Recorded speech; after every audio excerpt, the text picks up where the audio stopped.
Hello everyone and welcome to this session from wherever you are. We are all continuing to witness the surreal images of a society that seems to have come to a standstill, with empty streets, quiet cities, deserted airports and closed bars and restaurants. At the same time, alongside the desperately sad and worrying news headlines about the spread of the coronavirus, I have also read stories of immense bravery and self-sacrifice. I feel incredibly grateful to every single doctor and every single nurse working around the clock, pushing themselves to the limit and putting their lives on the line, often with limited resources. You are the true heroes in this crisis. At Philips, we have mobilized our efforts and our global resources to do what we can to support health systems, hospitals, and healthcare professionals to help them care for their patients. With that in mind, Philips organized a webinar on international learning from COVID-19 on March 14. During a time when there were little data available on how to manage severe COVID-19 patients, as it is a new disease, and past data may not apply. The frontline non-invasive ventilation therapy experiences from China and Italy were the best practices for the clinical community. It gave a heads up to the rest of the countries on what to expect in critical times like these and start planning for them. The second COVID-19 webinar Philips hosted on March 28 had more focus on frontline experience from European countries to help address the clinical phenotype and CT appearance of COVID-19. We also talked about the escalation of non-invasive ventilation support, the personal protective equipment necessary while performing non-invasive ventilation. And finally, we addressed the ICU organization and the service design where demand far exceeds supply as the EU became the epicenter of COVID-19. Currently, several large randomized drug trials are underway. However, COVID-19 continues to evolve rapidly, and the survival rate of severe COVID-19 patients is dependent on the provision of the best supportive care possible. We hope that sharing the frontline experience of COVID-19 through this webinar series provide a useful aid backed by clinical judgment. Therefore, based on the feedback from the clinical community, Philips has set up this third webinar to invite international speakers to share their most recent experience. We hope you will find it a useful experience. A special thank you to all the speakers of today. For now, I wish everyone strength in these unsettling times. My respect and endless gratitude goes out to everyone who is fighting the pandemic and doing what they can to help us all. You are all in our thoughts and we are forever in your debt.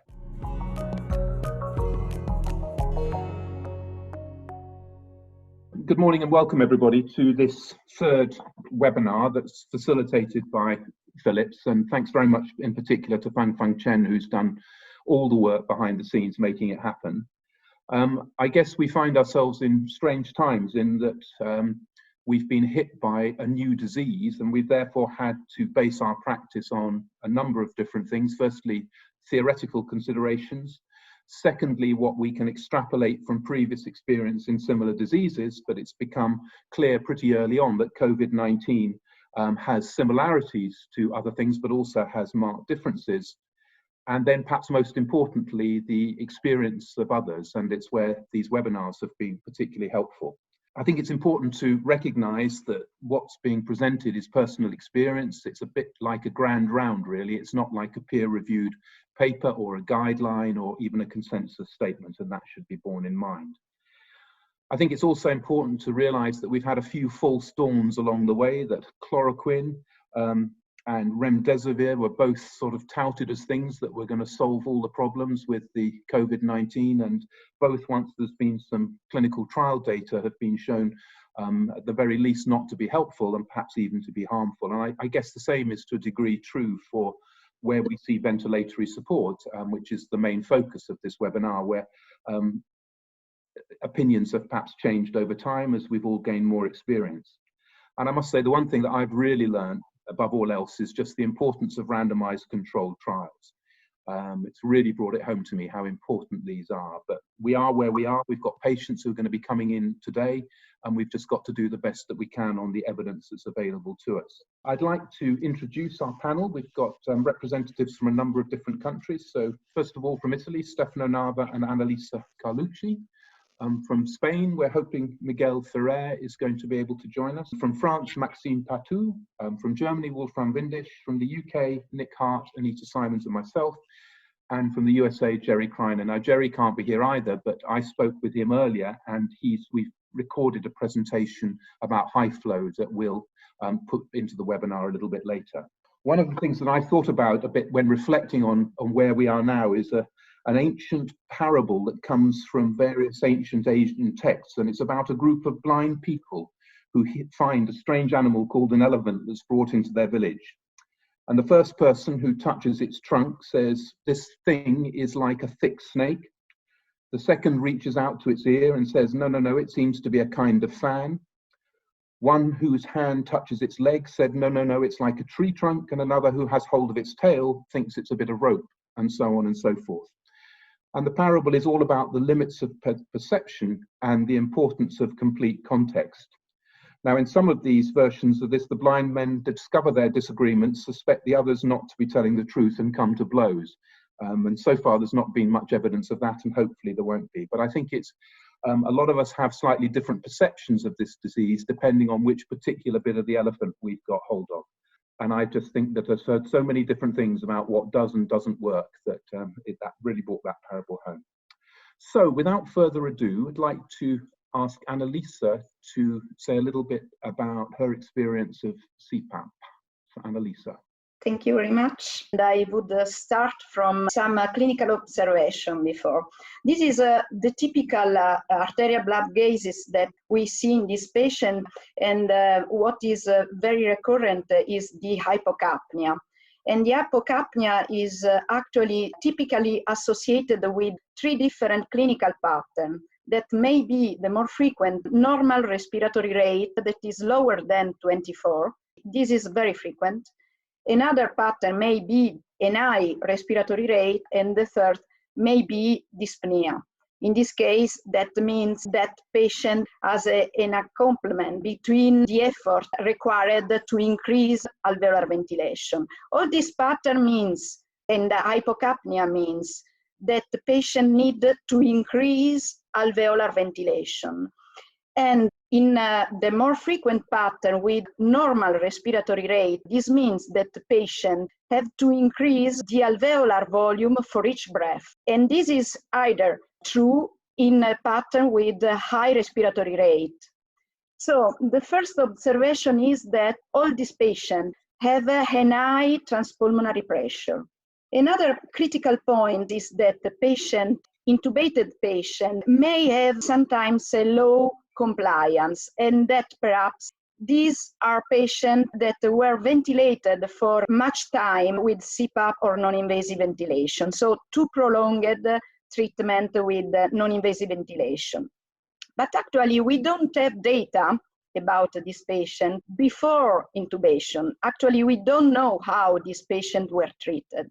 And the third observation is what you can see here. These are the more frequent images from ultrasound that we have. This is the more frequent pattern that is an interstitial and only typical and diffuse alveolar involvement of the lung. So actually the aim of the use of Cpap is to recruit the alveolar that are recruitable, and above all, to keep as stable as possible the pressure in the alveolar. And this is, I think, the crucial point.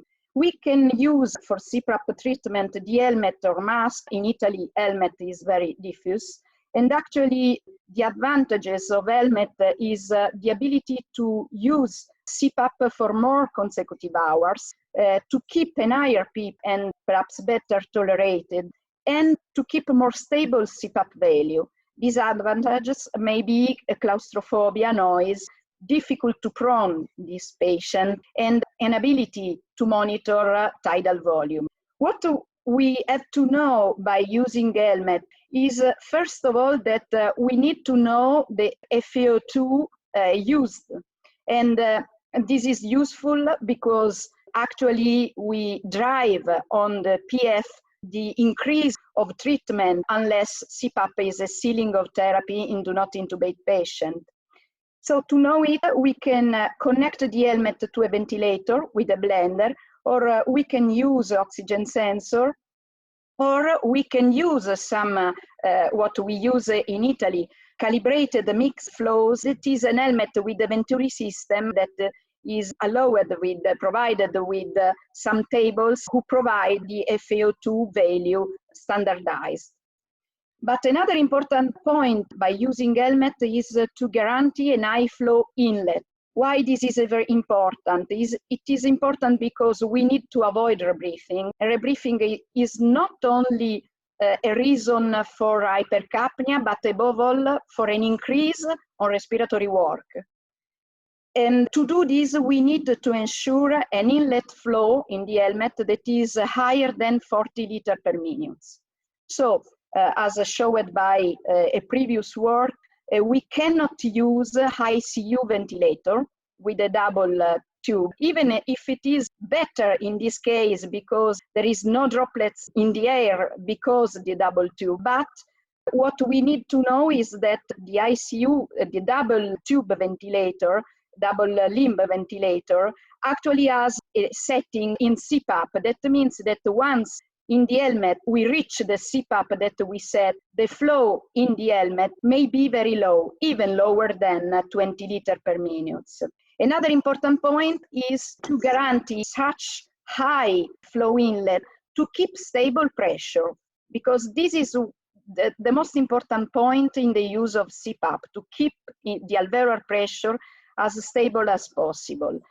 And we know that what can happen in the variability of flow and the pressure in the helmet is dependent on the patient inspiratory flow, on the inlet flow, and any leaks. So you can see here, in this case, you can see that the manometer show a very variability, an important variability of pressure that may reach even 7-8 points of Cpap, and this is maybe only in the airway. So you can imagine in the alveolar position. So what we can use to keep as a possible stable the pressure and a very high inlet flow in the helmet is to use a ventilator with a single limb and wind leaks. That means that you put the single limb through the filter in the helmet, and on the other side you have a calibrated hole, estimated that a calibrated hole of 6 millimeters means with a Cpap of 10 means an inlet flow higher than 48-50 liters per minute. And this increase when we increase the Cpap level. Another way to use a Cpap may be the mask, and we can use it with different system. With the single limb, very important is to keep the filter between the mask and the leaks. Or in some particular system, you have the possibility to keep the filter through the leaks. Or you can use the single limb with the valve, and again, you need to keep the filter between the mask and the valve, or the double circuit, the double link. Again, even with the use of mask and with some ventilator, it's very difficult to keep constant the Cpap value. And this was shown during acute respiratory failure in this physiological study. As you can see, the group of Brochard showed as actually even the Cpap may be able to improve PF, but not to decrease the respiratory work. And this was because the very high change in the airway pressure, so inability to keep constant pressure. This is the reason why we do not, cannot use ventilators for Cpap. And we cannot use ventilators with not performant control of turbine. Again, very important also to know the level of FeO2. So it's very important to use a ventilator with blender or an oxygen sensor in the circuit. How we can manage this variability of pressure in the airway? We can add, and this is what we do when we see something like this, we can add a little pressure support that may be sometimes 7 or 8 centimeter water. We have to consider also that the use of filters may be an overimposed resistance. So perhaps this is the reason why we can use a little bit of pressure support. And we need to consider that one of the 3 clinical patterns that I showed you may be patient with already increased respiratory load. Actually, in this case, we can add even APS very high, as you can see in this case, without this not always means to increase significantly the tidal volume. Very important is to add to these technical issues also the prone position. You can see this is one case of a patient treated by Cpap with a mask. You can see here the further improvement of PF in prone position. And actually, I would like to end this presentation with 2 other clinical observations. What do we need to monitor? We monitor PF, this is the first point, but it's very important to consider that the same value of a PF may be reached with different FeO2, and as you can see in this example, in terms of severity of a respiratory failure may be very different. But another clinical consideration is that in patients with ground glass and interstitial involvement, that means in a very severe compromission of ventilation perfusion, as you can see, the only increase of FeO2 may move the PF and shift the PF, may be responsible of a different PF value. As well as in patients with very important shunt, that means pneumonia. On the contrary, the only change and increase in FeO2 means a decrease in PF. So another important point, a crucial point in our opinion, is that when we switch from Venturi mask to Cpap, we try to use the same FeO2 to better compare the real Cpap effect and don't add this other effect. Last observation, many patients not responding to Cpap.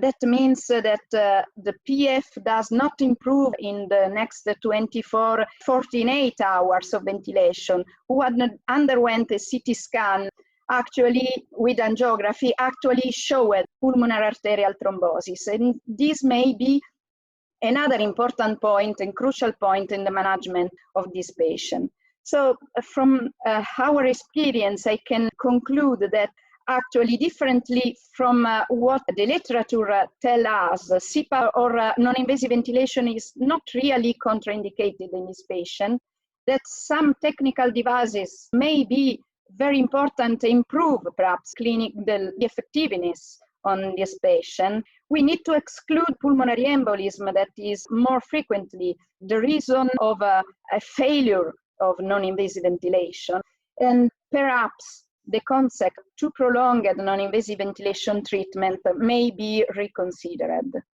Thank you very much. Good morning, and thank you for allowing me to present on high-flow nasal therapy for hypoxemic respiratory failure in COVID-19. My name is Gerard Criner, and I'm the professor and chair of the Department of Thoracic Medicine and Surgery at the Lewis Katz School of Medicine at Temple University in Philadelphia, Pennsylvania. This is a map of late last evening of COVID-19 disease in the United States. There's approximately 900,000 cases in the United States, and most of these are concentrated on the eastern seaboard, with the predominant number of cases focused from between Boston and Washington. This is where Philadelphia is, just south of New York City, which has been the epicenter of COVID-19 in the United States. This is a snapshot of the state of Pennsylvania, where Philadelphia is located. And you can see on the eastern seaboard, that is our eastern part of the state, that is the heaviest concentration of cases. In Philadelphia itself, in a metro area, we've had 10,500 cases and 272 deaths so far from the disease. Looking at these curves for cases in our area and deaths in our area, you can see that we're starting to hit the plateau phase for the total number of cases that we receive and about starting to hit plateau for the number of deaths. So hopefully the epidemic will start to curb for us in the near future. This is the picture of my institution overall. This is Temple campus for the healthcare campus. And for this discussion, of prime importance is this building, which we outlined in the beginning as being our building that would be totally devoted to care of patients with COVID-19 disease. So based on the experience in Asian countries, in the late part of January, beginning of February, we started to develop a comprehensive COVID-19 care plan where we separated that and dedicated that hospital building to become a 250-bed hospital just devoted to COVID-19 patient care. It was separated into a fever clinic, ER, ICU, step-down units, general floor beds, a separate CAT scan imaging for patients with COVID disease for all patients on hospitalization. We developed 30 COVID-19 medical teams. They were 50-50 split between pulmonary critical care physicians and hospitalists. We had in-house teams and remote teams that worked together each day. And on a daily basis, every patient that was admitted received remote pulmonary consultation. To date, as of last evening, we usually get about 30 to 50 admissions a night. We've cared for 1,254 COVID-19 patients since March of this year. How sick are our patients? Well, we created this severity staging for COVID-19 based on presence and level of symptoms, the type of symptom, their imaging data, what form of respiratory support or other support that they have, such as hemodynamic support or ECMO. And then we use that to grade the severity and then triage the patients to different levels of care. Of these patients, 90% of our patients had severe or very severe disease down here by this classification, and about 10% had moderate disease. Taking the patients that were hospitalized, about 36% overall needed advanced respiratory care. When we look at the forms of those advanced respiratory care that those 37% required, over half of them received high-flow nasal therapy. About 35% received invasive ventilation. That ends up being about 14.5% of all patients that we hospitalized. About that level, 14.5% needed intubation overall, and 0.5% received ECMO overall. About 12% of patients overall, about 2 to 3% on a daily basis, received BiPAP or Cpap for oxygenation support.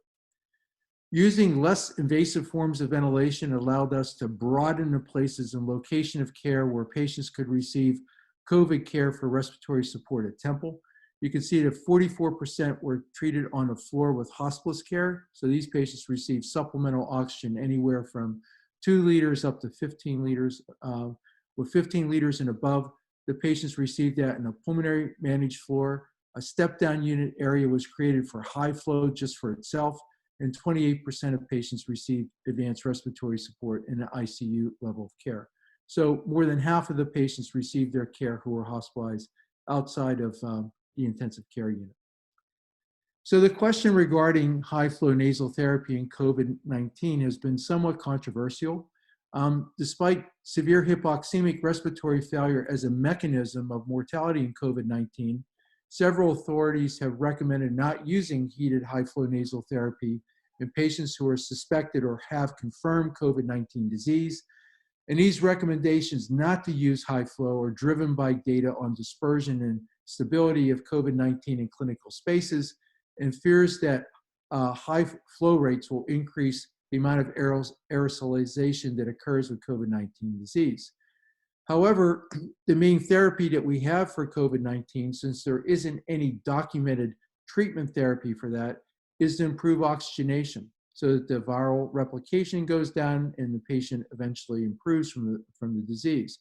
But high-flow nasal therapy has been shown to be an important supportive care device to decrease the need for intubation in patients who present with other forms of severe hypoxemic respiratory failure. And one of the concerns would be if high flow nasal therapy is not used in these patients that have severe hypoxemic respiratory failure, this by default will increase the need for invasive ventilation, which we all know leads to increased morbidity, mortality, and could limit and decrease our ventilator resources overall in a surge epidemic pandemic, which COVID-19 is. So there has been some data, small studies, mainly bench lab, looking at whether high flow nasal therapy disperses and increases bioaerosolization. This is one of the papers that's impressed by Lee at ERJ.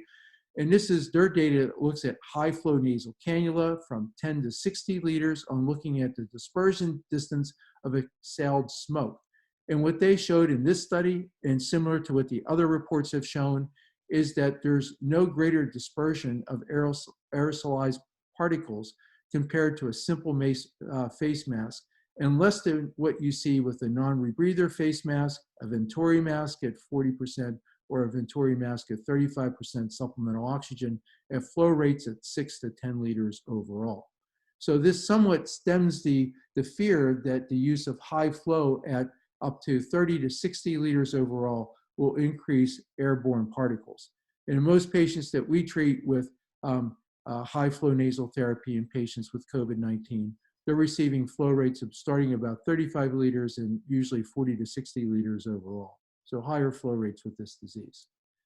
So what has been our experience so far with high flow nasal therapy?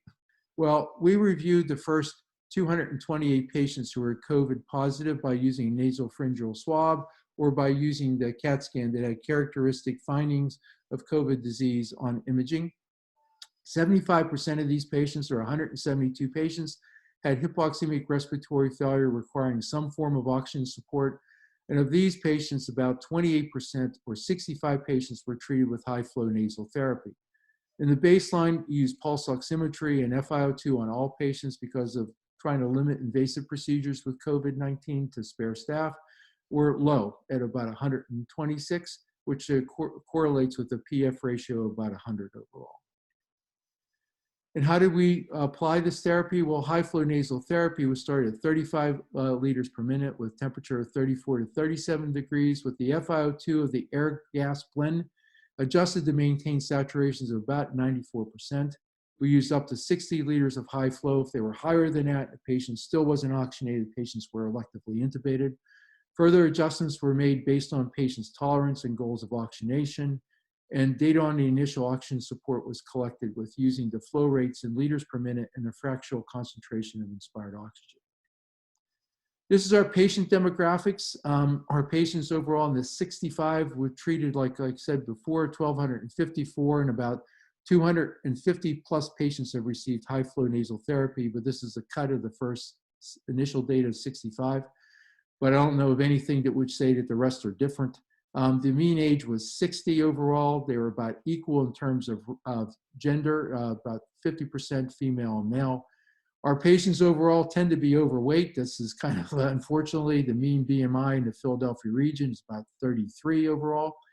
And we are a safety net hospital. That means that we take care of patients who are uninsured and patients that are of greater need and receive less preventative medical care. So our patients, about 48% have diabetes, 70% have hypertension, not dissimilar to prior reports, but 39% of our patients had underlying lung disease, 30% had underlying heart disease, and 17% had chronic renal disease, of which 8 of these 11 were receiving chronic dialysis care. Besides going through nursing homes, COVID-19 has gone through dialysis centers in our area rampantly. And since this reflects our demographics around our hospital, about 58% of our patients are African American and 26% of our patients are Hispanic. So about 90% of our patients overall are of a racial and ethnicity that increases a patient population of higher risk. About 44% of our patients had smoked previously or were current smokers. And as you can see by the vital sign, as well as the laboratory markers, these patients were hypermetabolic, hyperthermic, and were inflamed overall by looking at these parameters. What was our outcomes overall? Well, about 57% of these patients had intubation prevented. There was only an intubation rate of 43% in this group of high risk. Our mortality was 10%, which I'll explain to you in a subsequent slide. The mean length of stay in patients that received high flow, this first 65, was 8.5 days. Our incidence of hospital-acquired pneumonia or ventilator-assisted pneumonia, if they went on to intubation, was about 4.7%. And you can see the parameters from day 0 to day 7 to 10, the patients that overall had improvements in SF ratios, a semi-qualitative estimate that's been previously referenced on chest X-ray lobar density score, a decrease in heart rate, and a decrease in respiratory rate. This is looking at a patient group, the people that did not progress to intubation, shown here in red, and the people that did not progress to intubation, shown here in the blue, compared to those who did progress to intubation overall. You can see overall this was seen at about day 4 or 5, and these patients did not have an abrupt decline that they were intubated on high flow, but rather they had progression of non-respiratory disease and were electively intubated overall. So in no case did we find that patients who were on high flow immediately coded while on high flow and needed to be urgently intubated. They were electively intubated overall. When we look at this data as a different cut, the people that basically succumbed who received high flow initially, it's this, a 90-year-old who opted for hospice care, and these other patients overall who had basically underlying renal failure or developed acute renal failure, sepsis, or pneumonia overall, and were electively intubated for progressive multisystem organ dysfunction. So our data to interpret it, the patient mix seems to be, except for the mix of greater prevalence of chronic disease and more African Americans and Hispanics, the intubation rate for those other populations of comparable medical illness was about 60 to 90%, so ours seems to be less than that with the use of high flow. Our group had a heavy burden of comorbid disease and prior tobacco use, smoking tobacco use. And as I mentioned, 38% had underlying lung disease, 30% heart, 19% renal, and 44% were current smokers overall. And our data is, I think, different from others in that our history of COPD was much higher than the previous initial reports from China and Italy overall. So in conclusion, from this preliminary analysis from ours, we believe that high-flow nasal therapy is an effective modality to decrease intubation in patients that present with hypoxemic respiratory failure of severe and very severe nature with this disease. Fortunately for us, we've tracked this. No personnel, nurse, physician, respiratory therapists have been affected to date, despite using this in greater than 250 patients right now with high-flow nasal therapy. And then one of the things to note is that patients that receive high flow tend to use higher flow rates than what we use in other diseases at our institution for COPD or CAP or postoperative states. So thanks very much. Be happy to answer any questions.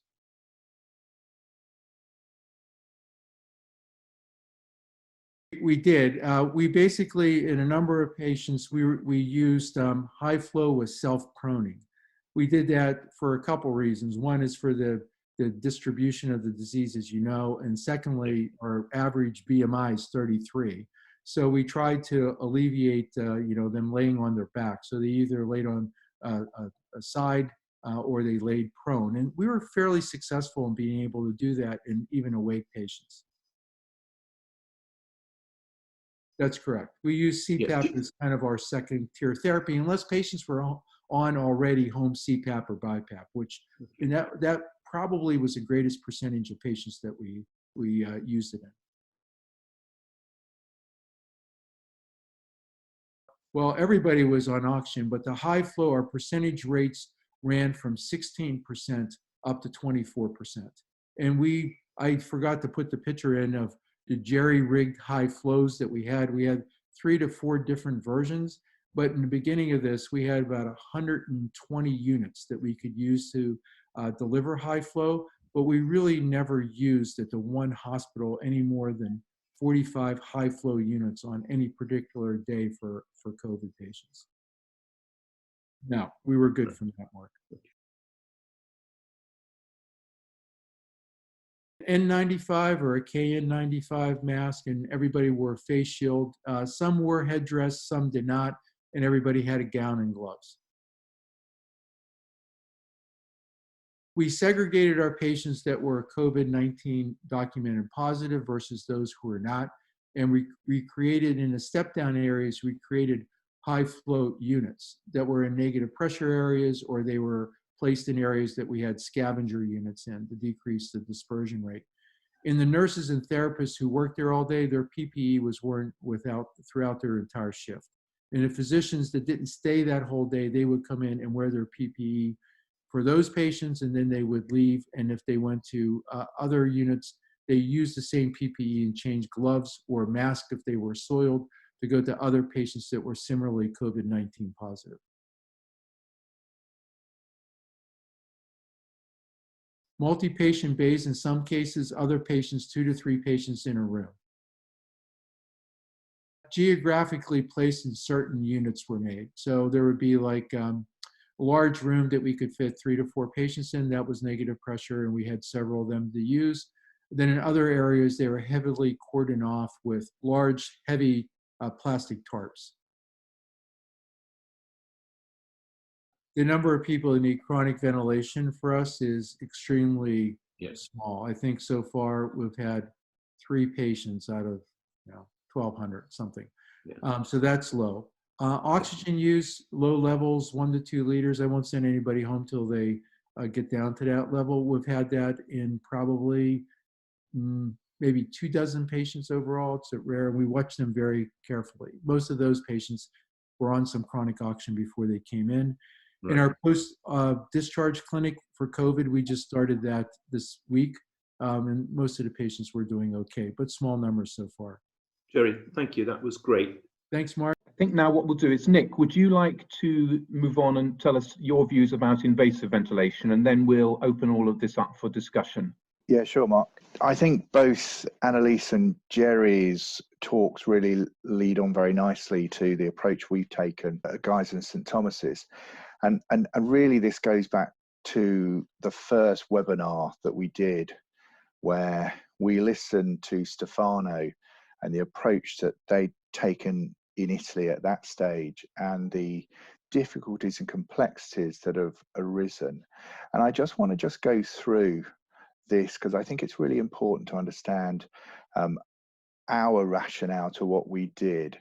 So we got a clinical course of a disease, the disease caused by SARS-CoV-2, causing a viral pneumonia. But in the second, third, and we're now seeing in the 4th week after the first onset of symptoms, a significant number of complex clinical conditions that seem to be presenting. This is not just a respiratory disease in a group of patients, and I think that needs to be really clear. So there is an increased drive to breathe, there's an acute lung injury, acute cardiac injury, acute skeletal muscle injury, acute kidney injury, acute liver injury, and acute intestinal injury. We've had patients present with perforations. So this is not just primarily a disease that is going to affect the lung, as many of us will have come across over the last few weeks. And what we're seeing is the critical care clinical characteristics, which you've just seen from Jerry, where it's the high flow, is a middle-aged. The interesting point about Jerry's data, they have a 50-50, which is different to especially the UK data, where we've got probably a 3-to-1 male to female, diabetes, hypertension in an obese cohort. Now, it's really important to understand what's going on from the translational science aspect of this virus, as well as what's been reported in terms of the pathophysiology, because I think that brings you to understand of how the disease presents in your emergency department and how then you may go on to consider how you treat it. So we know that the virus will bind the ACE2 receptor, becomes internalized, and following that internalization, there's unopposed angiotensin II. This results in inflammatory response through the AT1R and AT2R receptors, brain, heart, liver, kidney, arteries, intestine, pulmonary vessels. These are ubiquitous. So this is a multi-system disease. In terms of lung physiology, what's been described is those patients that present, and we've seen this like everybody else, they come through the front door, and these are the patients who are sitting in front of you, and you may have to go on to intubate them. But when you intubate them, their compliance is not low. They do not have stiff lungs. So you have a low elastance, which has been described as type L, or the high elastance, which is described as type H.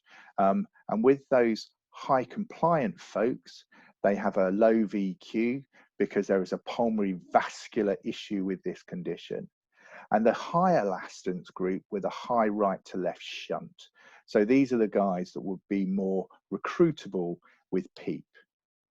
So thinking about the drive, and there's animal data now to support this, is when you get the virus that binds ACE2 that then gets internalized, there's a preference within the pons and the medulla, but particularly in the pons pneumotactic center, which is why we're seeing patients come in perhaps with a normal respiratory rate or just elevated respiratory rate, but a high tidal volume. And indeed, it's that high tidal volume and picking up what Annalisa said about the high transpulmonary pressure that you see that then leads to greater shearing force in the lung. That greater shearing force in the lung leads to worse alveolar edema, acute lung injury. And within that, you're going to increase the elastic load on the system. And then obviously the respiratory rate goes up. So you're going to see patients who have an increased minute ventilation, drive to breathe, high tidal volume, which will then get further patient-induced lung injury, which then will have a relative restricted defect. And because of that, the respiratory rate will go up. In addition, these folk coming in are obese, but it's a kind of mid-truncal obesity. And that's really important because this will actually play into the idea of the difference between the closing capacity and the FRC. We know that when patients, as they get older, as they've got obesity, it's going to cause a reduction in FRC, and that's worsened when you go into the supine position, such that your closing capacity, the points at where the airways are opening and closing, is actually above FRC. So the small airways are going to be receiving micro trauma for opening and closing. And again, you may think that that airways closure and opening would be relieved if we could add a positive pressure to open the airways. And then finally, what you see with the ACE2 binding to the virus and internalized, you see that in terms of unopposed angiotensin 2, and that causes pulmonary vasoconstriction. This is a complex disease. This is not just a pneumonia that we're seeing in patients. And indeed, when we look across the UK, you see South London, which is where my hospital is based, has actually received the most number of patients through with this condition. And in fact, we've been data driven. We've been monitoring community cases for this condition for some time to understand what we felt in terms of the influx of patients with COVID. We know from our own data that 25% of the patients coming in with COVID-19 will be coming to the intensive care unit. We've been monitoring the whole of South London to understand what the levels of requirement was in terms of level 3 intubated, ventilated beds. And what you see on the bottom panels on the left-hand side was actually an NHS England model, because we were told there was going to be a much larger increase in the number of patients, and we were going to expect 7,000 critical care patients across the whole of London. And indeed, what you see as time went on, yes, we had a significant proportion of patients coming through the door, but indeed, we didn't see the exponential increase of patients coming through. And indeed, we monitored this throughout the whole of South London, so we could then actually allocate patients in different hospitals. When hospitals were struggling, then the patients could be transferred to the big centres, and so patients could be looked after wherever they were in South London.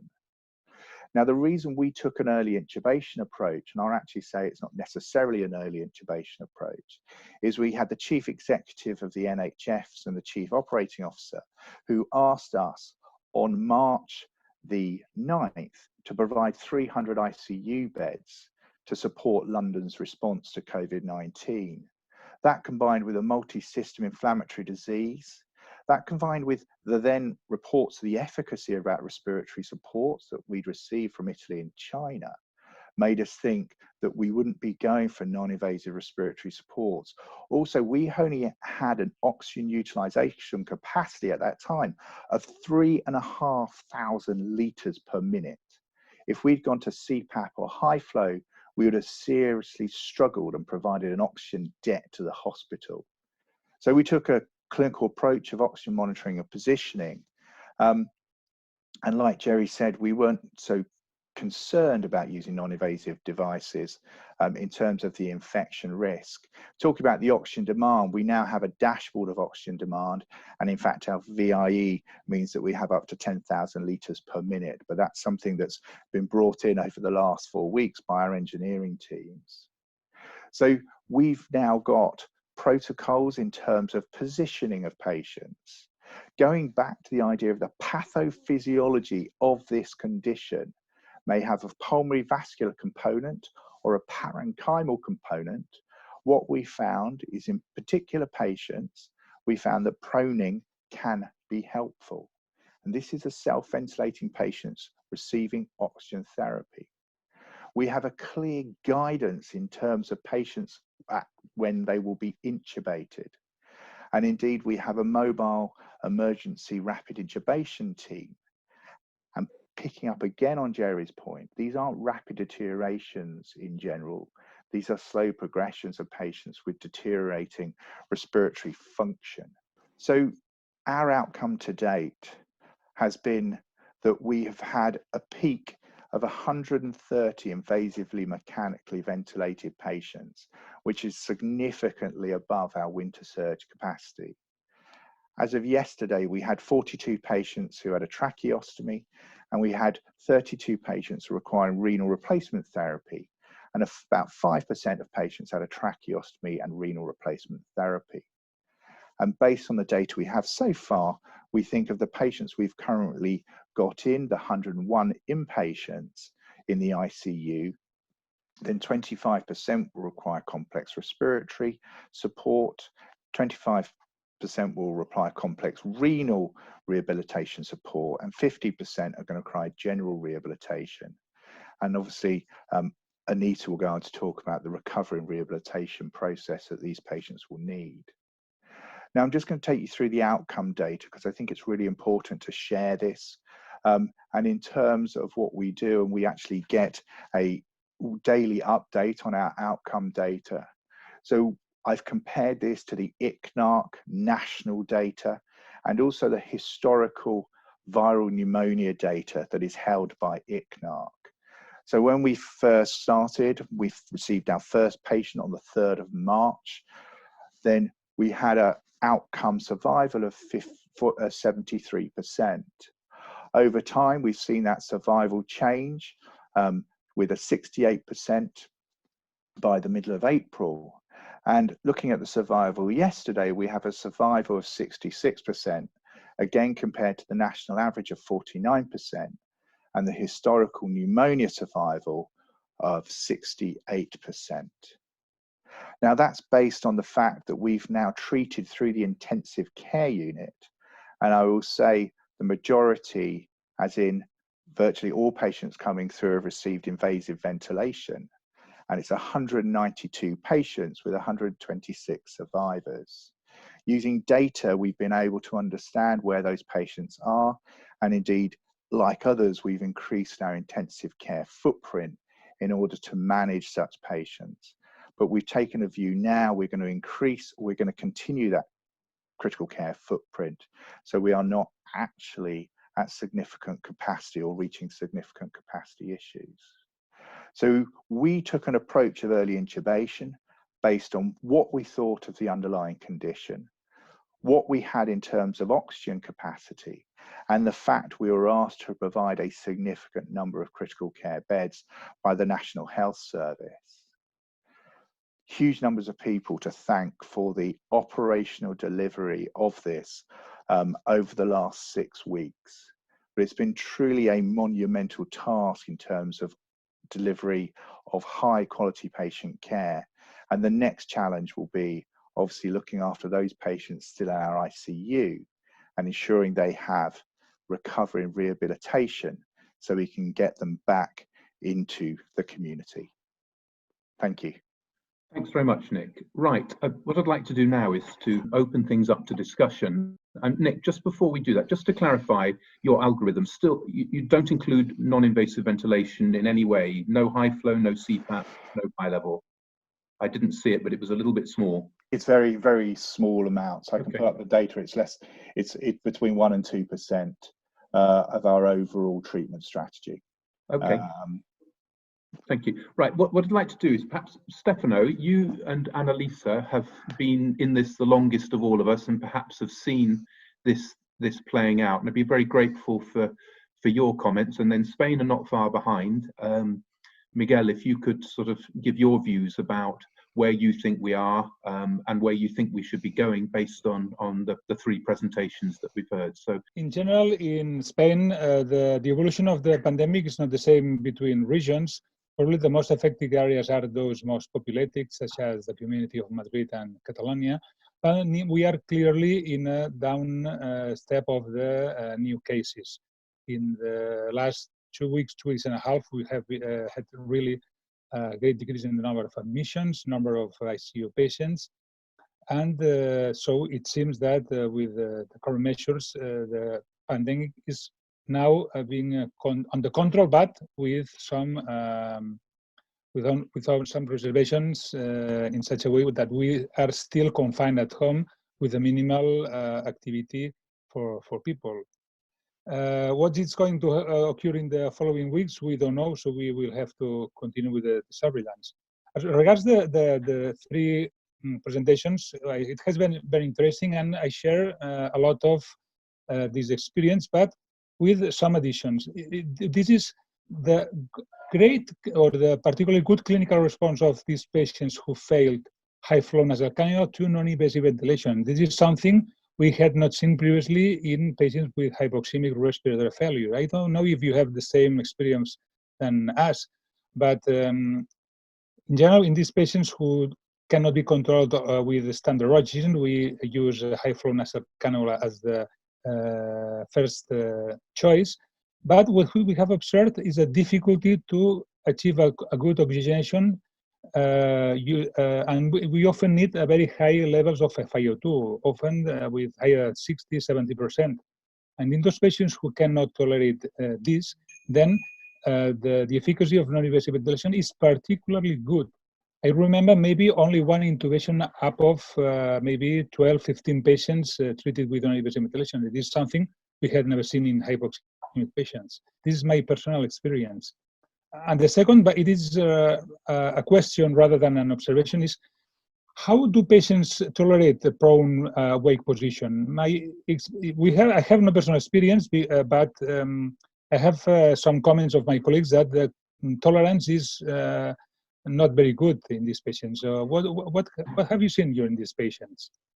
Now, I have to share the view of Miguel also. We also apply NIV when high flow nasal cannula fails. I don't know exactly the reason why, but this was not something unique to Spain, probably. If I may, I have a lot of things, some questions to Annalisa and Nick. To Nick, just a couple of questions. One about the relatively high percentage of tracheotomy. You got almost 40-45% of tracheotomy, if I well understood, but it was quite high percentage. So I was wondering what was the reason, because we act as a weaning center for endotracheal intubation, and we got very high rate of success. And I do not think that weaning is a major issue in this patient.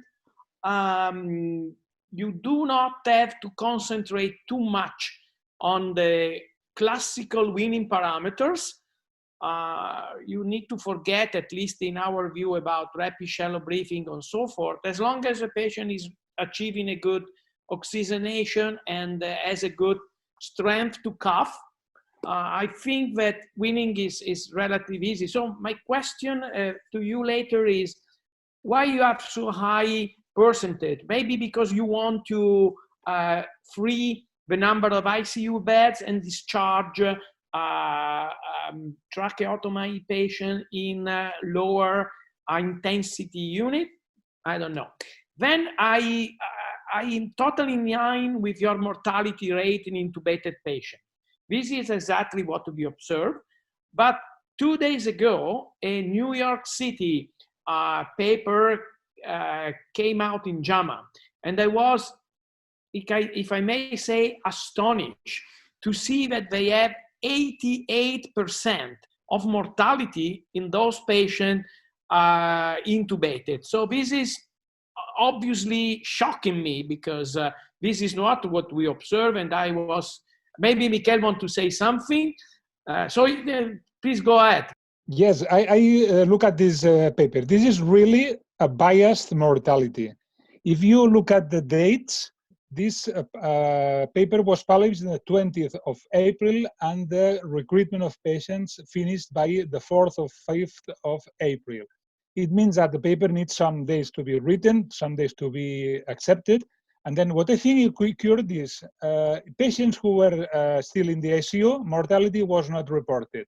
And it was only reported mortality of those patients who died or who were discharged alive.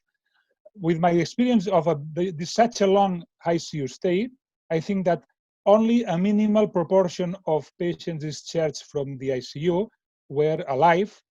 The majority of these patients still were in the ICU, so these were not reported. And obviously, the majority of patients who are discharged very soon after admission died. So this is a completely biased mortality. And then I don't know how the paper was accepted in this journal. I astonished not by the mortality, but the acceptance of such a paper, with respect to the New York City colleagues. Okay, now this was an interesting explanation. Actually, you read the paper much in deep and details than I did, but it was short by mortality. Anyhow, the other thing I want to ask to Nick, in your fascinating hypothesis about breathing pattern and dyspnea, you did not mention one of the other hypotheses, that is a peripheral nerve derangement. Like someone said that maybe not we, but the virus blocked somehow the transmission from chemoreceptor to the respiratory center, as been postulated for vagus for the heartbeat. Like I experienced for 10 days a breathing frequency higher than 120. So the cardiology explained to me that that was a derangement of a vagus. So I wonder if you may feel that even peripheral nerve may play a role in this sensation of dyspnea, breathing pattern, and so forth. Yeah, I think it's fascinating, Stefano. Piecing together the pathophysiology and again putting together translational science with the traditional physiology has to be key. But I agree with you, and that could then play into the role of some folk that are sitting there, with very high tidal volumes, and I appreciate their CO2 is low, but they're not reporting exceptional dyspnea. And I don't know how you were when you were poorly, but they will sit there and they will breathe and breathe. And my view is, I'm not sure in a patient that has borderline hypoxia, who has a high tidal volume, the addition of Cpap would have much in the way of benefit. And the reason I say that is you would use CPAP traditionally to recruit parts of the lung. You would use CPAP to obviously recruit parts of the lung to improve aeration of the lung, oxygenation of the lung. And that for me, now there may be a role for CPAP, and this is where I started to think about the whole idea of the airways and the issues around the micro trauma or the barotrauma, the smaller airways with the change in the FRC and the closing capacity. Because in fact, CPAP could splint open those areas of the lung. So, but you wouldn't need high flow CPAP, because we've had an issue with oxygen, I'm sure like other hospitals, that we've had to be very careful. So we were driven to a situation that we needed to support a very large number. And obviously when you've got a patient who's on an ICU ventilator, we could control the oxygen demand much better. You know, you're at 10 litres per minute, 12 litres. No, it's much, much easier to control that. And so we had to do this out a lot of practicality and a lot of thought about how we were going to ensure we're going to deliver. I just want to pick up on Miguel's point, and I think this really needs to come out afterwards, is rapid publication needs to be very carefully considered, and we need to view any rapid publications with a real health warning in terms of, if you haven't got the complete data set, then how can you actually examine the data? And that for me is a real concern about the data that we've seen and understanding it, which is why we present ours. And picking up on your tracheostomy question, if you imagine we've nearly done 300 patients, and you know the patients we've got now, because our influx is probably 1 to 2 a day, we've got the guys who are now almost like your traditional ICU patient who is going to have weaning issues, renal replacement, but the denominator is actually almost 300, because that's the people we've had come through in this very vast, you know, we had capacity for 188 ICU beds at one stage. We've now taken that back to 132 ICU beds. But so I think that's how I viewed the tracheostomy rate. But it has driven me to say we've now got a complex respiratory pathway in order that we can support these patients going forward with complex respiratory rehabilitation pathway.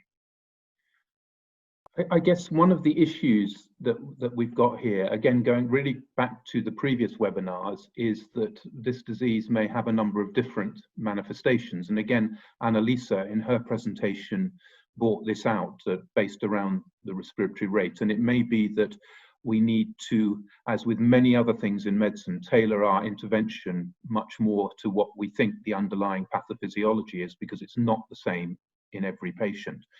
I mean, I think this issue that, Nick, you mentioned about the concerns about oxygen, we've absolutely had the same. And it's not about a problem of the oxygen tank, it's about the pipe work to take the oxygen from the tank to the patient. And we had been using non-invasive ventilators as blowers in CPAP mode and titrating the oxygen in successfully. Now, I fully take the comment that Annalisa made about you don't know exactly what the FiO2 is, but you've got a reasonably good idea that you target the saturation, and if you're having to increase the amount of oxygen to maintain the saturation, you know that your PF ratio is probably getting worse. If you can reduce the oxygen down, you know it's getting better. So you can't say exactly what it is in numbers, but you've got a pretty good idea. And I looked at the various different devices that are available, and actually that most of the CPAP machines that are used for patients with sleep apnea, much to my surprise, can generate pretty high flow rates right up to high pressures. So Annalisa, really to come back to you, you said that you didn't think that home ventilators were suitable. Is that just with the helmet? Because we don't, in Italy, you've used all the helmets. We can't get them. So we've been using CPAP through the modern, well-fitting face mask. And I just wonder whether it's actually a particular problem with the helmet about the performance of a ventilator rather than the ventilator per se being the problem. And Annalisa, were you using the home ventilator or home CPAP machine with the helmet or with a face mask? Both. Both. I use both. I can use both, and actually I choose the home ventilator according to what I need to know concerning the FiO2. as you told before, sometimes you use this without knowing FiO2, but you can actually state the improvement in oxygen saturation. My choice is either a mask or helmet with on ventilator. First of all, a ventilator with a blender able to keep stable and to know FiO2. This is actually maybe differently used according to the tolerance of the patient, and sometimes according to the lung ultrasound imagings. If I think that I can try to recruit and put the patient in prone position, in this case, I choose the mask. Okay. Stefano, you said you could ventilate a patient with a can of tuna. What's your view about this?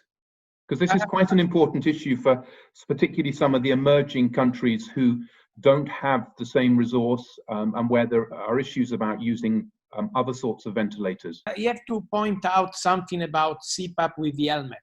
And, you know, in this disease, you learn that your opinion may change rapidly. So there is no to be ashamed because you change your mind. At the beginning, I strongly suggest to use helmet Cpap because I was really thinking that it was easy to use, especially outside a specific unit, like when you need to apply ventilation in your hospital, as nicely shown so by Gerard Criner. You need to train people that never use any ventilator, so you need to be simple. But Annalisa clearly very well shown to us that helmet Cpap is not easy sometimes to set. You need to be very careful. You need to know what you do. So I'm not really sure that Cpap with the helmet is the best way to give a sort of support to our patient. You need to know what you do, in other words. Helmet Cpap probably, I would not consider right now probably number one option because its simplicity is not so simple as we used to think probably.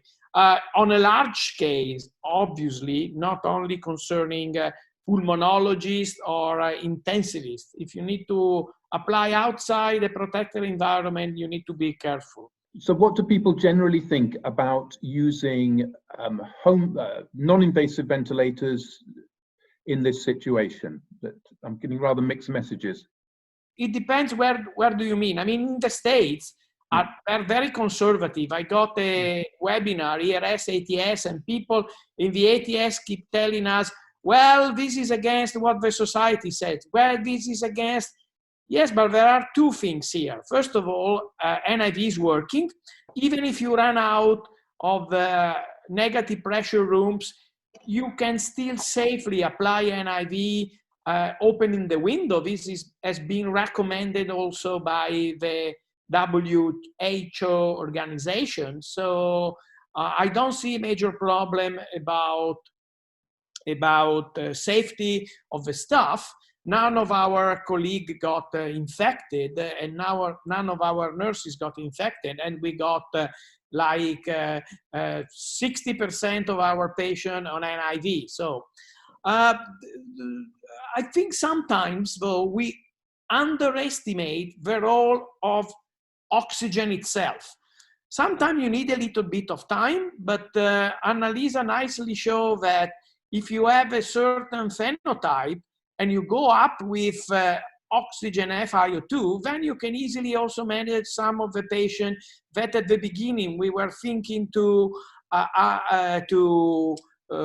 support with Cpap or NIV can be, I don't say easily, but can be also, can also improve with standard oxygen like Venturi mask or reservoir mask. Can I just really highlight the point? Of all the patients coming through our hospital, only 1 in 4 are going to the intensive care unit. We are managing on the ward patients with judicious oxygen therapy in terms of positioning as well. And I think I want to say that when you're doing something at the scale we have had to do, I don't think it's necessarily down to each individual management being effective. It's what you do well, and you do it in a processed way. And if you do it in a processed way, then I think that is probably where you're going to get the best outcome. I think if you're trying to do lots of different things, I think it will prove much more difficult with the size of the problem we are dealing with. And I think that probably plays into some of the approaches that we've taken. But I agree, oxygen, just using oxygen with positioning can be very helpful for the ward-based patients that we're looking after. Wolfram, can we bring you in now? I know that in Germany you're perhaps a little bit behind in terms of numbers, but I know that you've recently produced some guidance and some guidelines. It'd be very interesting to get your views as to where we are with all of this. Yes, thank you very much, Mark. And there are only very few slides I'd like to share with you. And unfortunately, we are a little bit behind. And we do not have much data, but there's one single center study published by Michael Dreyer very recently. And he looked at 50 patients, and he was able to show that about half of the patients developed ARDS, while half of the patients did not develop ARDS. And as also pointed out before, obviously obesity was reportedly the strongest predictor for the development of ARDS. And Nick, I'm absolutely in line with your pathophysiological considerations in terms of the role of obesity in getting severe pulmonary failure in these cohorts. What is also really remarkable is that if you look at the patients having died or those being discharged, there were a couple of patients still hospitalized.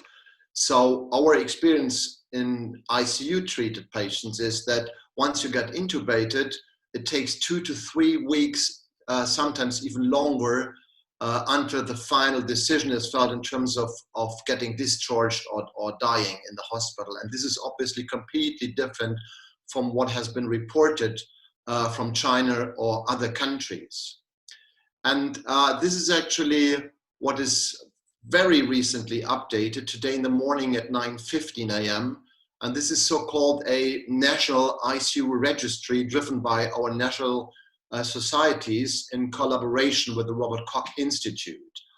And what you can see here, unfortunately, however, it's written in German, but I will show you some very few information though. So if you look at the Fallzahlen, that is case numbers, you can see that around Germany, that we have about 2,570 patients treated on the ICU, and this is a minus of 131 compared to yesterday. And out of these patients, we have 73% receiving mechanical ventilation, and that means non-invasive ventilation or invasive mechanical ventilation, which is a minus of 88 compared to yesterday.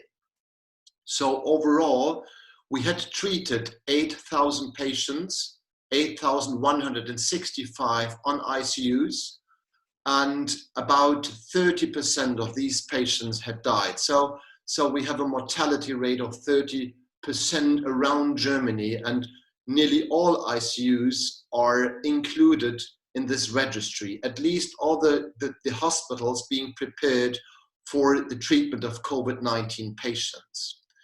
So, and if you look at the number of ICU beds, then you can see here that we have in total 19,000 patients, 432 treated on the ICU. This, of course, summarizes COVID patients in addition to non-COVID patients, with a minus of 109 patients.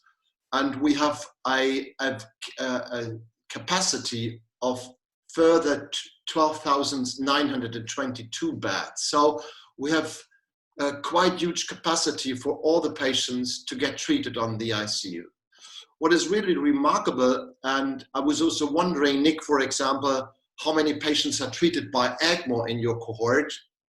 is that we have currently 225 patients treated by ECMO today in the morning, and we have an additional 522 beds with ECMO capability currently in Germany. So if you compare this number to the currently treated patients on the ICU, every 10th patient would receive ECMO these days.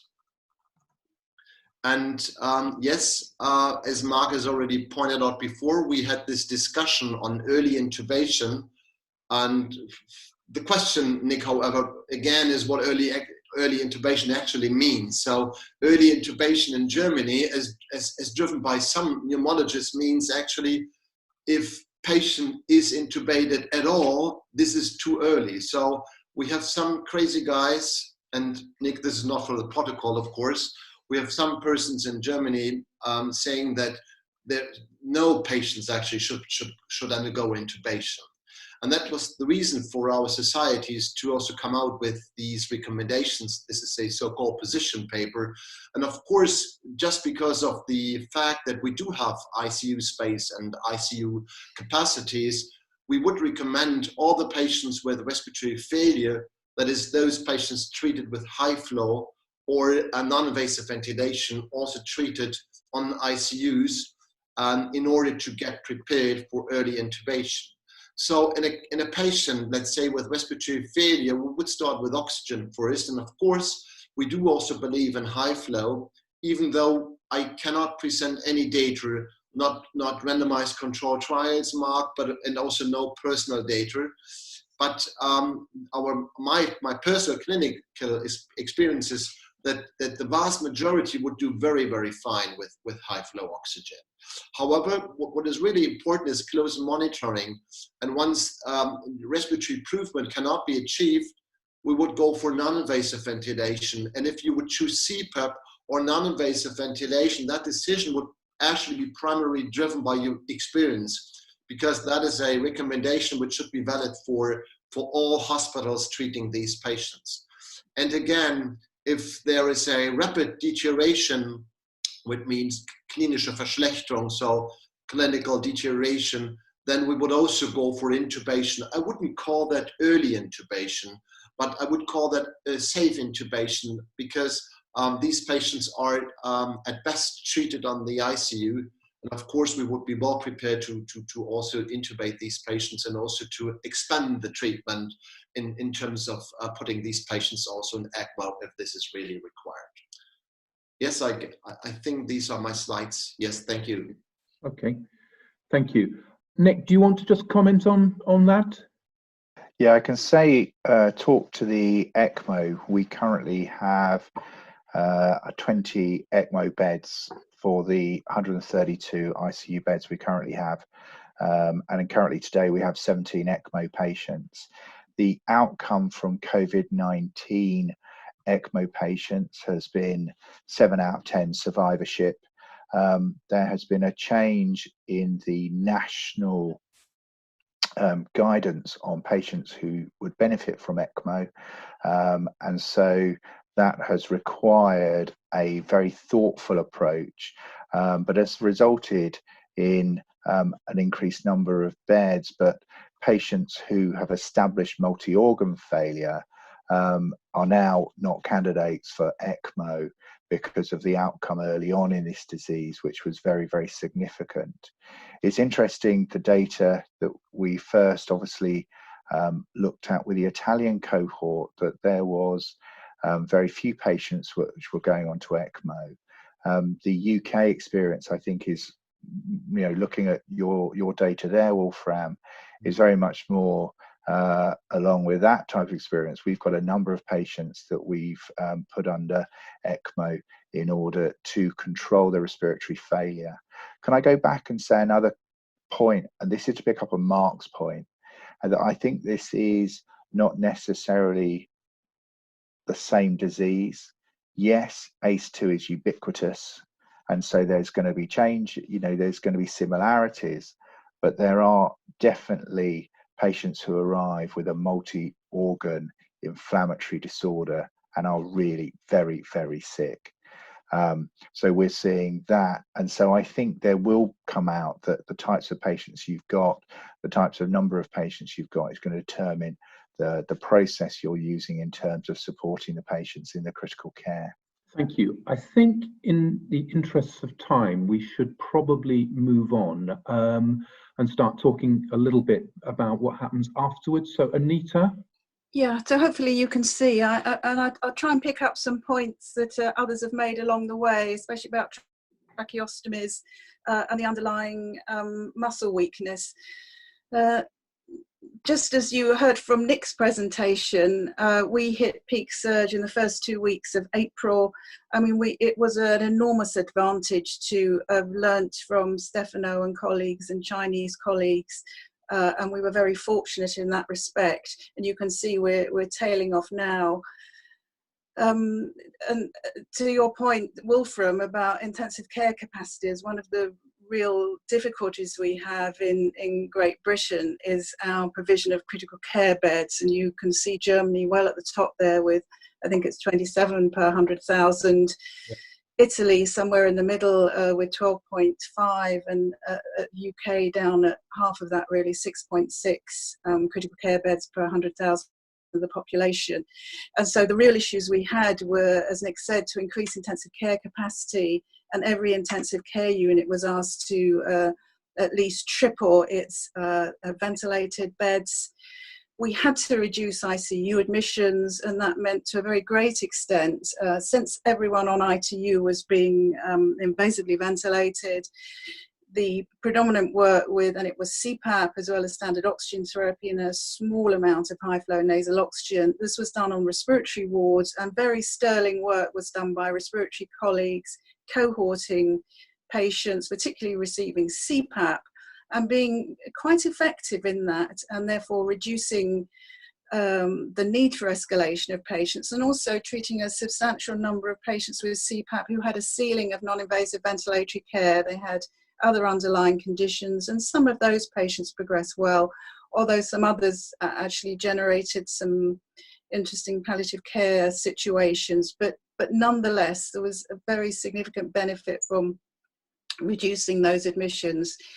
We too are an ECMO centre. There are 4 centres in the UK, Nick's hospital, our own hospital. We're a smaller hospital, but we had 25 ECMO beds going continuously, run by my intensive care colleagues, and that took up a substantial amount of energy and staffing. And so as a consequence of all of that, not only did we have to increase the number of beds, reduce the number of patients coming to ITU, but we had to have a fast track process to step down patients as rapidly as possible from ICU. And so that was what we largely got involved with, working between the level 3 ICU patients and the high dependency level 2 area of care. And we had, so our demographics of patients, and these are the ones who went through the step down process from intensive care, the same sort of predominance of male patients. You can see the proportions of 70 to 32% females. Again, the same kind of background conditions, so predominantly underlying conditions, hypertension, type 2 diabetes. We had slightly less obesity than expected, largely because we draw we have a very large number of patients of Asian heritage, and we were drawing from Northwest London and North London as well as South London. We did have some asthma patients, but these were patients using inhalers, no severe underlying lung disease, and importantly, levels of disability, functional levels of these patients were good. They were able to do all activities of daily living. In fact, many of them were working before they developed COVID pneumonia. So the fast track pathway was to really identify patients as early as possible once they were in the adult intensive care unit. And so we had 2 of our team going around the intensive care units, talking with the consultant staff day and by night to identify these patients rapidly who were ready to step down. In essence, we were stepping down level 3 or intensive care patients, but those who we felt we could manage out with the intensive care unit with increasing the level of care we provided. We did do relatively early tracheostomies. You can see over half of patients had tracheostomies, and I should say that that was very much driven, at least in part, by the fact that we could then safely move those patients off the intensive care unit and manage them within our own unit. And as the pressure on patients is reduced, as we see less admissions, we will probably do less tracheostomies, but the rest of the pathway will stay unchanged. So identifying patients early, proportion having early tracheostomies, and then as soon as they came to the step-down ward, within the first day, they had 3 physio and rehab sessions, and there was a liaison with the family to establish what their normal functional activity was, which was usually pretty good. As I say, they had no underlying functional problems. One of the biggest issues managing and rehabbing these patients so early was dealing with delirium, because in our experience, 50 to 70% of patients have some level of confusion, quite an unusual confusional state, sometimes a sort of paranoid ideation, sometimes a sort of passive rather than agitated confusion, but it was really important to manage that as appropriately as possible. And we had some great support from not only our physiotherapy teams, which you can see there, but our occupational therapy teams who worked very hard in putting in place delirium management measures. We were reducing the daytime sedation because they came on high levels of sedation, and we reduced the daytime, ensuring they had a normal day-night routine, and actively managing the delirium as much as possible. They had frequent spontaneous weaning trials. I absolutely agree with Stefano in that you are not weaning these patients. It didn't take long to understand that this is not a weaning process. These patients are recovering, and you're merely supporting their recovery and tailing the respiratory support you provide to them as they recover. But it is not weaning as we have known it for decades in working with chronic respiratory patients who end up on ITU. As we got to know the patients, you could individualize the rehab plan. Some patients move very fast indeed. And I would say too, and I'd be interested in your views, that this, although they are weak, this isn't the usual sort of critical care neuropathy. They maintain core strength. There are some dexterity and peripheral problems, but if you're moving fast, I think they are more reversible. And so this is not a conventional critical care neuropathy. This is some kind of viral hit on muscle or nerve, which is potentially recoverable quite quickly. We were doing very early SALT assessments, speech and language therapy assessments. We still do those, but again, patients very quickly are started on oral feeds. That's important too, because the acute abdominal situation was mentioned, I think, by Nick, and we do see a lot of paralytic ileus in these patients. Some we had to use neostickbean on, but again, early oral feeding, going on to soft feed and getting the nasogastric tube out. And in fact, some of the patients, as they were confused, were actually pulling the tubes out, but it seemed that justified because they were able to eat. We were able to decannulate the patients with tracheostomies a mean of about a week, and we had, because we had so many tracheostomy patients on wards where the nursing staff were not all used to managing it, there was very much enhanced training and also specific airway tracheostomy team we worked with every morning, doing training and working with the patients and working as hard as possible to decannulate. When we were thinking about decannulating, tailing off Cpap or non-invasive ventilatory support, we were faithfully doing some overnight monitoring to look at blood gases overnight, transcutaneous CO2, and we found it's not really needed. There was no issue with CO2 control. The complicating factors that we had, about 10% of the patients had ECMO. Some of those recovered, I mean, bizarrely and terrifically surprisingly to say, as fast as those who didn't have ECMO, although there is a significant proportion of those who will be much slower. As I mentioned, delirium was an issue. A quarter of the patients received hemofiltration during their ICU stay, so they had a major renal hit. Even higher proportion needed vasopressor support, and a high number, just off the screen, 35% had confirmed venous thromboembolism, but many of them we think probably had microembolitis. do. So just coming towards the end, because we're part of the critical care network, we took patients from other ICUs around London, and so some of them had spent a brief time on those ICUs. They'd spent time admitted before they'd gone to the local hospital ICU, and that was about 1 to 8 days in the referring hospital.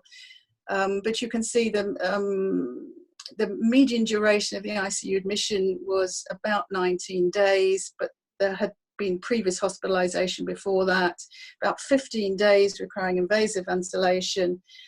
And of the tracheostomized patients, most of them required brief periods of Cpap or NIV, but that was relatively rapidly weaned down during the day. So in terms of the overall outcome, that median length of stay, that's from admission to the referring hospital to discharge, you can see was between 3 and 4 weeks for the whole admission. But from the step down, so the time from coming from intensive care unit and time spent on the step down ward, and they were discharged home from the step down ward, was just over a week. So the step downs can be surprisingly quick. I think the quicker you involve the rehab teams and get going with that. None of the patients have gone home on oxygen therapy or respiratory support as a consequence of this episode, although since I made this slide, we've identified obstructive sleep apnea de novo, not surprising in terms of the cohort. And so there are some patients now going home on Cpap purely for obstructive sleep apnea. And then there is community care for the tracheostomy management because they've gone home so quickly after having a tracheostomy. I fully appreciate that this is a subset of patients who we've been able to move quickly. There will be some other slower stream patients. But I've been surprised, and I'm much more optimistic about some of the course of these patients who seem to have quite profound muscle weakness, but some of it is recoverable. And then finally, I should thank especially our intensive care unit, without which we would have no patients to step down, the respiratory medicine teams who took part in developing this service, and our respiratory support airway teams, physiotherapy and occupational therapy staff. Thanks very much. Thank you, Anita. Could you just clarify what you mean by early tracheostomy? How many days post-intubation are you saying? Probably sort of 4-7 days.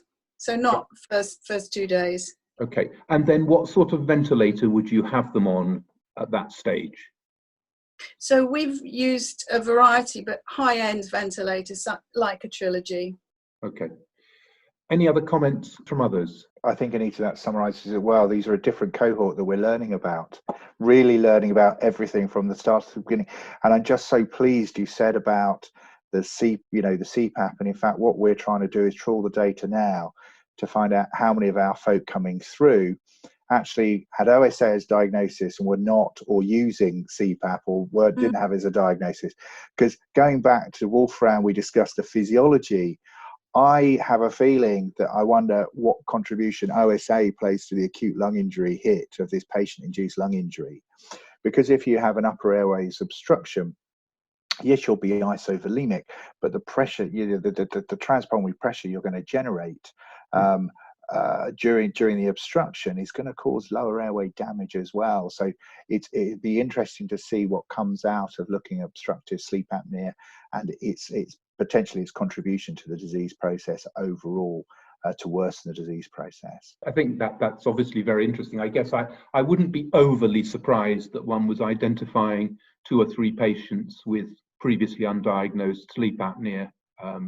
This is fairly common with all sorts of other disease entities as well. So especially with a ratio of 3-to-1, Mark, yes, in the ICU. Obesity, etc., etc. Is there anything you'd like to add from experience from France? I think it's quite difficult to manage all these patients within the ICU, and I think all the things that have been made by Anita, and I think in other places, trying to free the ICU beds is very important. But we'll discuss that a little bit later. But I think that with such an amount of patients requiring ICU, it's very important that we manage to free up the bed as fast as we can. And tracheostomy is probably one way to do that, and also upscaling the standard unit so that they can do a bit more than what they used to.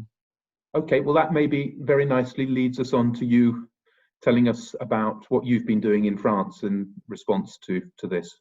So I used to go to work in Mulhouse Hospital because there was a huge cluster of the disease, and it was quite difficult to work there. So we had a huge amount of patients that were intubated. So every day we had 15 patients intubated in a very small town. So the ICU bed capacity in that hospital, in Mulhouse Hospital, went from 20 beds to up to 50 beds within the hospital. And then we had the military medical team that came and set up a field hospital in the parking. So we really had a problem with the scarcity of ICU beds.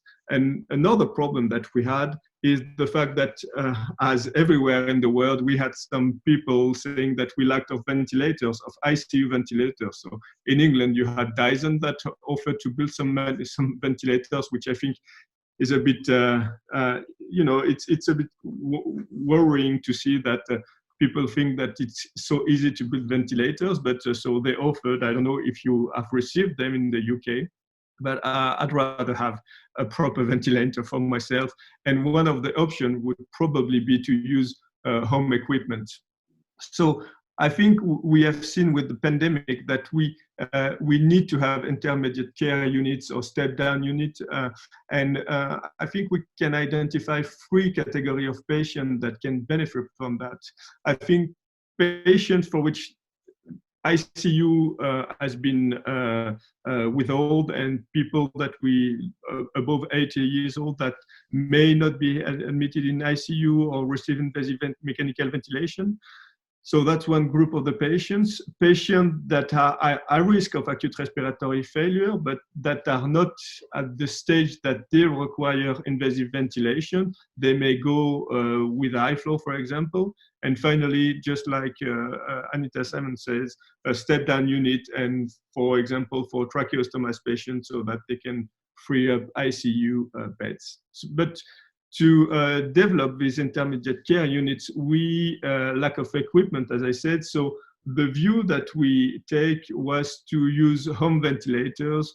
And we know that we have high-end ventilators that I use in the home setting. This is the Trilogy, and they can provide life support ventilation. And we also know that to monitor these patients, we have overnight oximetry that we use regularly.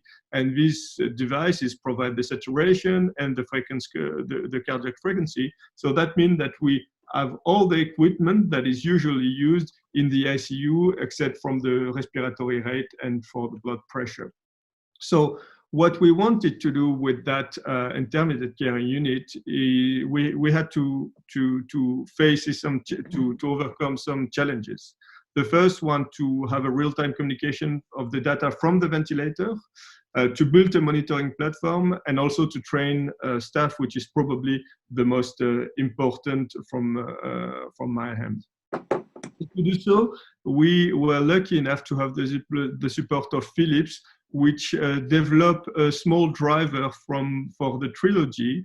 And we had a small company, Carlucci Biomedical, that developed a platform to allow the communication of this data. So as you can see, we developed a monitoring software that looks like almost what you can see in ICU. And these monitors were able to stream in real time for the nurses, the data from the ventilator, the saturation, the heart rate, the breathing frequency. And that was very useful, for example, when a patient with confusion removed his mask from the Cpap or had some kind of issue. So the whole setup was like that. So you have the Trilogy Evo with the pulse oximeter that is connected to it, and then a small computer that is connected to the network of the hospital. And so we installed that in 10 beds. We performed the training for all the nurses because the unit was set up in an orthopedic unit, so they had no clue of what non-invasive ventilation was, even high flow. So we did a lot of training to the nurses and also to some of the physicians. And we started the units. It was quite a fast process because all the unit was started from the original idea to the onset of the first patients, we only have 12 days, but we managed to equip 10 beds with that. And we provided a good relief for the ICU team. And to date, we have more than 10 patients that for which admission in the ICU was declined that survived their severe COVID infection. So for the staff and for all the people that have done all this work, it's very rewarding to see that we have some meaningful impact for the patients. So just as a conclusion, I think that intermediate care units are an adequate response to the COVID pandemic because we don't need ICU for all the patients, even for the severe one. And I think all the presenter today has shown that nicely that wards can take care of very severe patients. We have shown that we can use home equipment to provide high-end care in the hospital. And finally, that ventilators data can be integrated in monitoring solution. And that is very useful so that all the patients that are admitted in these units are safely taken care of. So just to conclude, there's a lot of people that have helped us for all of that. Obviously, Philips and all the engineer and also the medical team. It was quite a huge amount of work to do in such a short time. So I'm very thankful to them. Thank you very much, Maxime. That's great. And I guess that one of the good things that potentially may come out of this pandemic is new ways of doing things better, that things that normally take months to years, if you're lucky, are having to be done in hours to a week or two. And I think that one of the challenges that faces the world in the years that lie ahead is inadequate number of healthcare professionals to deal with the needs of the populations, and that what you've described is a way in which one can make the most of a limited resource, and that if you can train orthopedic surgeons to do this sort of thing, then the sky's the limit, really. Any comments from others about Maxime's presentation? Yes, Maxime, my question would be, how is the NIV failure rate in that specific setting? And what do you do in case of NIV failing? I mean, would you be prepared for rapid intubation? Are doctors available?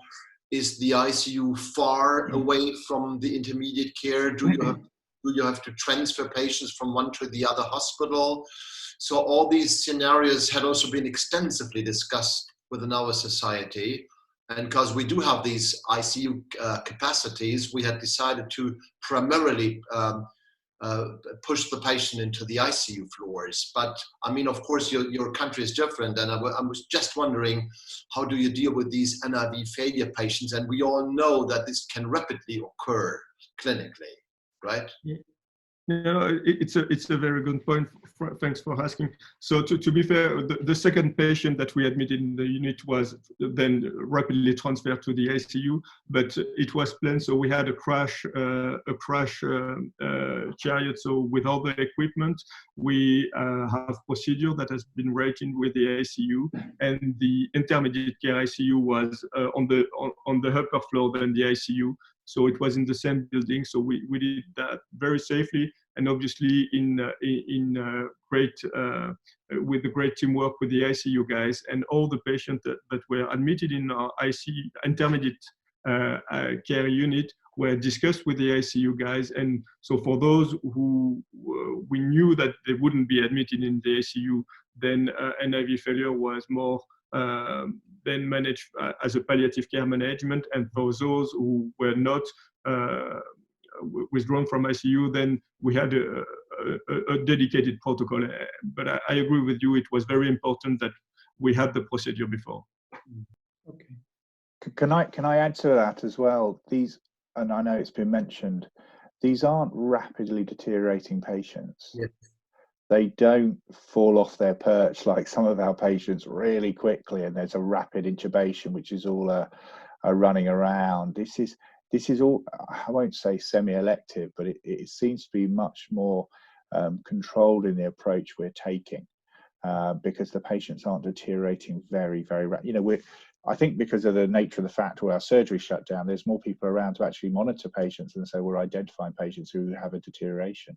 What is Fantastic too, the rapid training of staff, and I think it just speaks to the fact of incentivization and the fact that you're immediately working on individuals and working with individuals, especially nursing staff, and using your knowledge and with iteration changing it and learning as you go along. And it's a different way of learning, but it's really impressive how, as you said, Mark, other people too have learned how to deliver non-invasive ventilation and Cpap.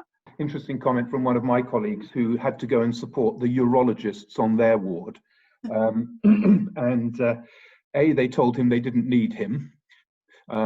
B, he was very impressed with their level of ability. And my view was that if you'd spent the last 20 years looking down a cystoscope, this must have been like a breath of fresh air to actually look after a patient with an interesting sort of problem. So Nick, sorry, that was a little flippant. But no, I think you're right. But the integration we've had in all, wherever you are in the world, in terms of the integration within healthcare, and we've got an education and training program, a surge program with so many YouTube videos, which now will be in perpetuity. Brilliant, because it goes through invasive ventilation, mask training, all of these things.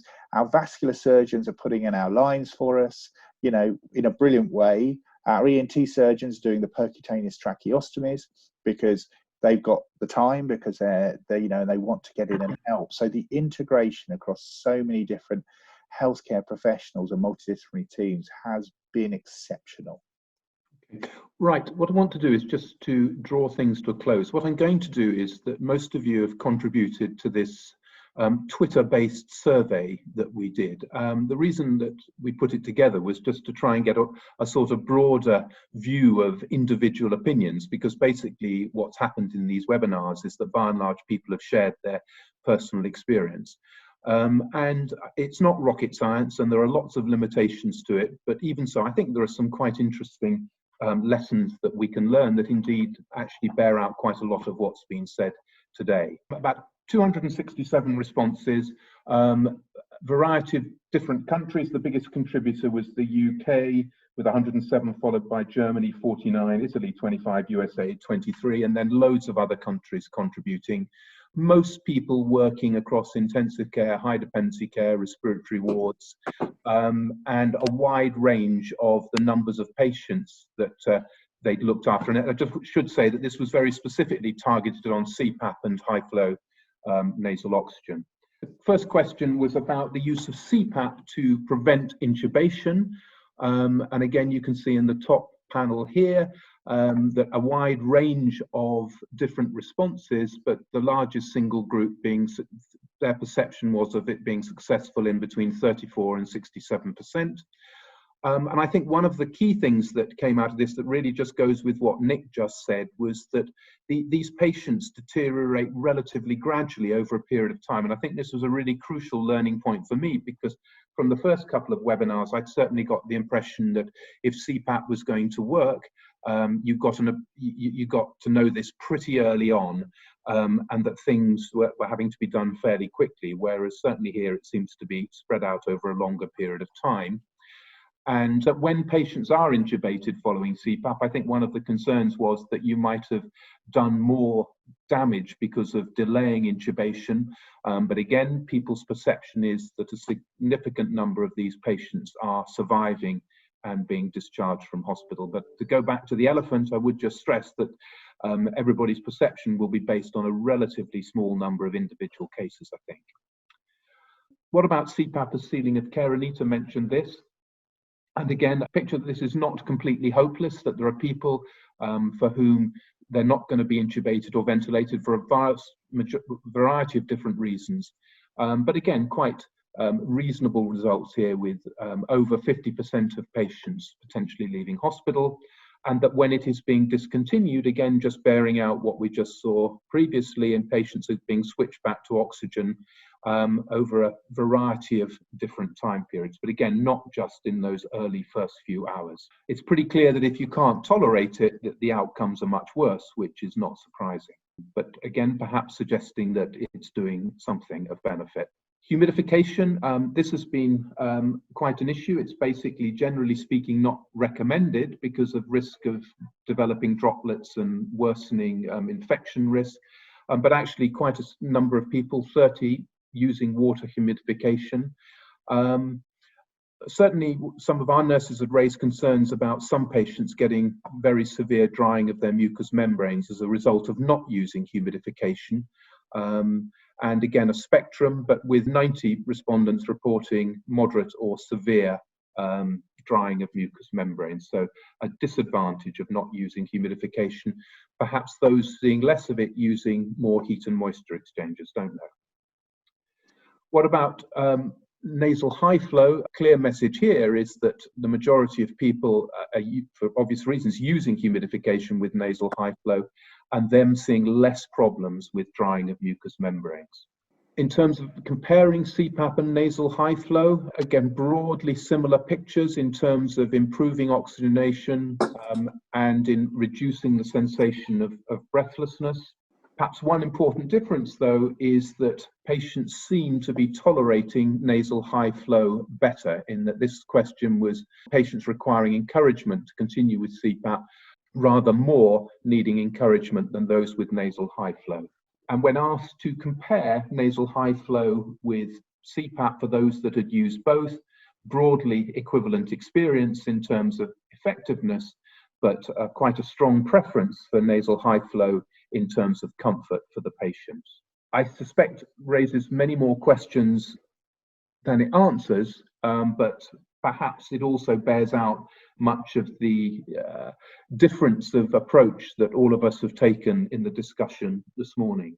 Any comments about that from anybody? I think it really just sort of bears out that different people are doing different things with different results, but overall, generally perhaps not quite as bad as in the early days one might have thought. Any comments from anybody? Mark, do you think that this survey does indeed reflect different attitudes towards different devices or different techniques, or would you say that this is rather reflecting different attitudes coming from different countries? I suspect that there is a country issue in this, in that different things have been used in different countries. So, for instance, in the UK, I don't think there's much nasal high flow being used because of concerns about the oxygen issue. Obviously, in Italy, there's a lot of Cpap being used. I think in Spain, rather more nasal high flow. And I think that one of the things that's come to me over these 3 webinars is perhaps that I think in the first one, that the view was really that nasal high flow wasn't terribly effective. And there were concerns about infection, cross-infection, whereas Gerard Criner's data from the US would suggest that infection isn't a big issue and that it is effective. I think there is still the oxygen issue that is there as a significant concern if you've got large numbers of patients on it. There are ways around it, that you can use air to provide the flow and then add the oxygen in, but certainly in our hospital a while ago, the medical air was disconnected because there'd been 1 or 2, it was hardly ever used, and there were 1 or 2 instances of people being connected up to the air supply rather than the oxygen supply in error. So it was decided just to disable it all, dismantle it all. So yes, I think you're right. I think that quite a lot of this reflects what's done in different countries. And that's why, Mark, I mean, we are trying to do a trial, a randomized trial. Whether we will recruit enough patients by the end of this episode is another question, and whether that is then extrapolatable to other pandemic situations is another question too. But I think it means we're much more in a position of equipoise, and therefore the trial is reasonable. Yeah. No, I mean, I think you're absolutely right, Anita, and that the one thing that I have really learned in spades through this whole process is that experience is good, but randomized controlled trials are much better, because personal experience is open to all sorts of bias and differences in the way things are defined, differences in the way that things are done, and that often one is trying to compare apples and pears and oranges and lemons, and it's actually very difficult to come to a really meaningful conclusion about what is absolutely the right thing to do. And I think from this morning that the key take-home message from me is that all the different strategies seem to work as long as you do them well. And I remember a long time ago reading a paper about different sorts of fluid replacement in diabetic ketoacidosis, and it didn't seem to matter which fluid you did, which you gave, as long as you attention to detail and doing it well was what actually finally determined the outcome. So I think that we should draw things to a close. Is there anything else that anybody wants to say in conclusion? Something that you came bursting to say this morning and haven't had a chance to say?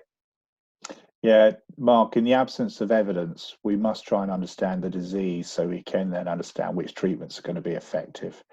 And I think that needs to be clear, because this is not going to be the end of COVID-19 or the viruses, the coronaviruses that we'll see if we believe our virologists and epidemiologists. And so it's going to be understanding the pathophysiology of disease.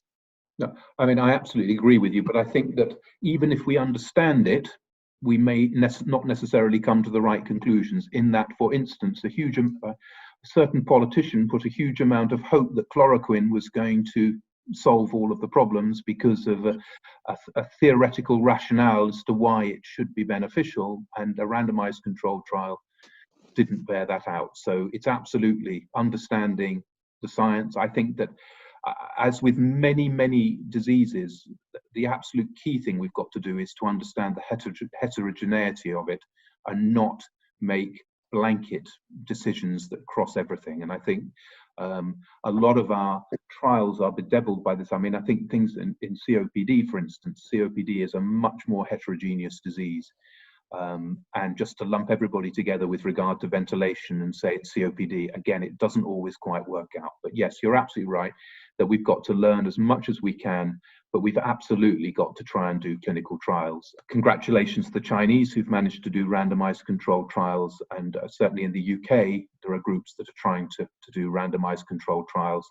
And I think rather than saying, look, we just can't do this because it's all too much else to do, it absolutely has to be a major focus, because otherwise we're just going to carry on not quite knowing what's the best way, what's the right way to do things. So I think we'll draw this to a close, and just to finish by thanking Philips once again for facilitating this. I think it's been really useful, and thank you to Fangfang Chen, who's absolutely been the key force behind the scenes. So thanks very much, everybody, for your contributions.